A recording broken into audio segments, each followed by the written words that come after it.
Hello and welcome to Stella's Scauldron, a segment of short scalding takes. These videos will only be a maximum of up to 10 minutes long and are not always going to be community related, but more a hot take on the situation.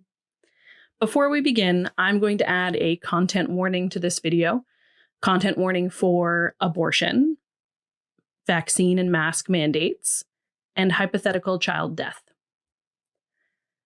Today, we are going to talk about my body, my choice, and why those opposing mask mandates and vaccine mandates are not using it in good faith. First, we're going to address the conservative opposition point regarding abortion, which is, it's not your body. We're going to move past the scientific facts of a fetus zygote embryo not being a child that can survive outside a uterus, because this doesn't matter to someone who believes, regardless of unbiased facts, that life begins at conception. And as we know, there is no reasoning with someone who is not approaching an issue from a logical or empathetic standpoint. If they're watching this right now, they are pretty upset and saying, actually, I'm the empathetic one. Calm down, sweaty. No, you're not. And I'm going to demonstrate why real quick, so buckle up. So from this false appeal to an emotional standpoint of promoting saving a child's life, we'll use the same standard of reasoning and approach it from a couple of different views. These examples will show, without a doubt, that they don't actually believe that forced birth is about saving a child's life. Also, I'm well aware that they won't care, but this is for you, oh intrepid traveler, the one who may even be on the fence about abortion rights. The first example of their lack of logic is also a call to action.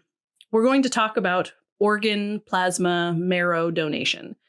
The call to action is register to donate what you can because it could save a life. I'll have some links in the description. The example, or rather a question, is this. Should you be required by law to register your blood type, plasma, and marrow in a national database to be tapped in the event that a child, but really also an adult, but for this purpose, we're going to say a child, needs a life-saving transfusion, organ, plasma, or marrow donation? You would also be required by law to donate whatever the child needs, even if your life could be at risk. Of course, their answer is going to be no, but this is exactly what they are trying to require of all people who have a uterus. The logic doesn't even change if you are blood related to the child in need. You should be able to say no. The second example is a hypothetical, and one they will refuse to answer. They refuse, or they try to change the rules of the hypothesis every time, because they realize when they hear the question, what it means, that they do not believe an embryo is the same as a child. The hypothetical goes like this. You're walking downtown at night and see a burning building. There are no fire trucks or help nearby, and you hear crying inside. A small voice is calling for help. Because you're an empathetic person, you run into the burning building and follow the sound of crying to the first door on the right. The roof above your head is engulfed in flames and looks like it's about to collapse. As soon as you move through the doorway, you see two things. On the left side of the room, a 3-year-old child crying for help, tears streaming from their eyes, calling for their mama. And on the other side of the room, a metal box labeled 1 million live embryos. The roof cracks, and you realize you have to make a choice, or you will also die.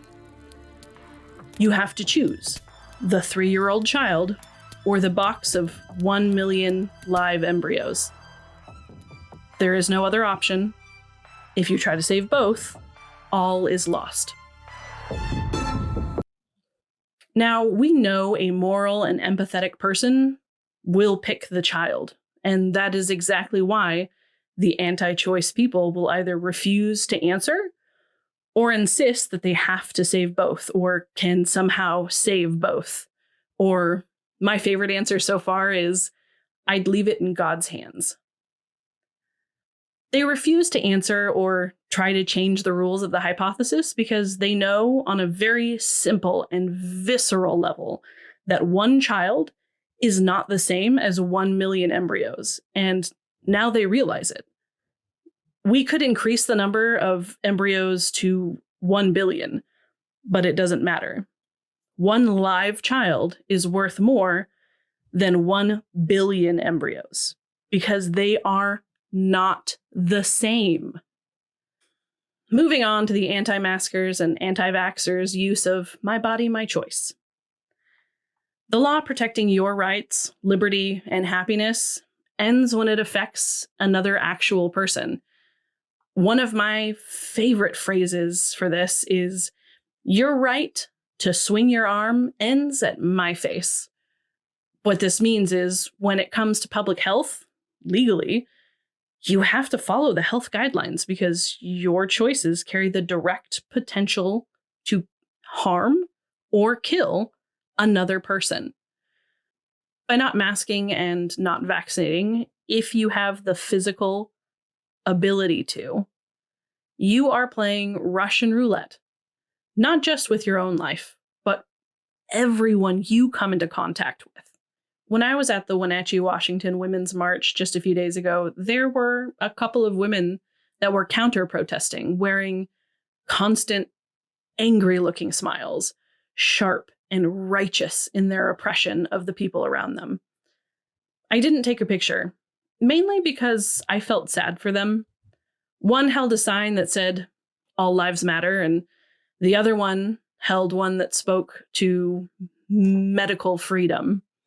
And neither truly understood their heartbreaking irony. Not really. I won't mention the 4 men that were there because they honestly didn't matter to me. I'm sure these 2 women chose those phrases specifically, thinking it would be funny somehow. One of them purposefully backed into someone else from the Women's March, sarcastically apologizing, but obviously wanting to start some sort of physical fight. The same woman used a loudspeaker to scream at us as we marched by her, "It's not your body," over and over. They will never understand, and I think it's time we stop trying to reason with them.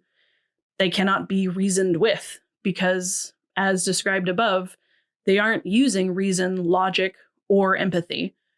They are only riding their righteous anger and outrage. They are only interested in controlling other people.